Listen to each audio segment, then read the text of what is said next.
4회 수능 영어 독해 미니 모의고사 Number 1. When it comes to the ways consumers think and act, the only thing that is certain is change.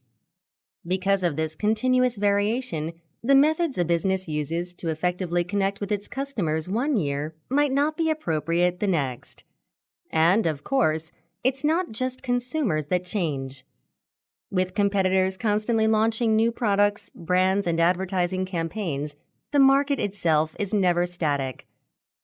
So whether a business is interacting with the general public or trying to stay ahead of its rivals, it needs to be aware of the evolving trends and expectations.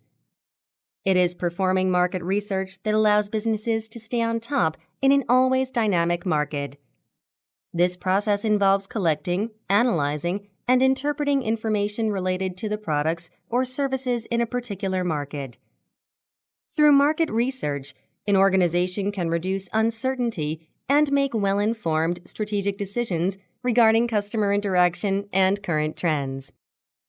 Number 2. When naturally rich soil is repeatedly plowed, it is exposed to oxygen, sunshine, and all of the forces of weather. This can lead to the death of earthworms, bacteria, and other important forms of soil life, as well as to the erosion of the soil itself.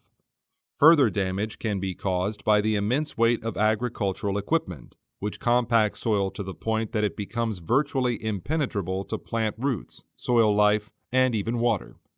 Artificial fertilizer can have negative effects on soil health as well, as it is harmful to the microflora that help break down organic materials. Excessive irrigation can also have a ruinous impact, as the salt deposits that are left behind when water evaporates can quickly accumulate and reach intolerable levels. Each year, all of these various problems contribute to the loss of thousands of acres of fertile land.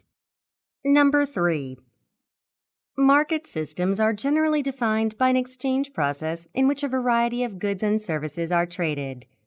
In a simple barter transaction where no money is involved, these goods and services are directly traded for other goods and services. However, in today's modern economies, money can be said to serve as an important way of storing value in that goods and services are exchanged for it, and it can later be used to purchase other goods and services. Money itself has no real value. Instead, it simply represents potential purchasing power. It enables us to get others to do various tasks that we cannot, or simply do not wish to, do for ourselves. The addition of money into a market system makes exchanges easier than they are in a straight barter economy and greatly increases the number and variety of transactions that can take place. Number 4. Those who have not experienced true freedom tend to be less reactive than those who have had their freedom taken away. This is why revolutions are more likely to occur in places where a period of social improvement has been followed by a sudden downturn. The truly oppressed usually come, over time, to accept their miserable condition as natural and unavoidable. They are not particularly likely to revolt against their rulers. In general, it is people who have been given a brief taste of a better life who are liable to become revolutionaries, as they have something tangible to fight for. A similar effect can be seen in children. They are usually more rebellious when they are raised by parents who have disciplined them inconsistently. Number 5. Most of us would agree that it feels good to see another person perform an act of kindness. There is actually a name for this feeling: moral elevation. What's more, this feeling is part of the reason why kindness is literally contagious. In a neuroscientific study, brain scans were done on people who were watching videos that showed acts of kindness. The scans revealed that the parts of the brain related to motivation and social engagement were activated by the videos. Because of this neurological connection, viewing an act of kindness is likely to cause a person to perform one. This was demonstrated in a laboratory experiment in which participants played a giving game.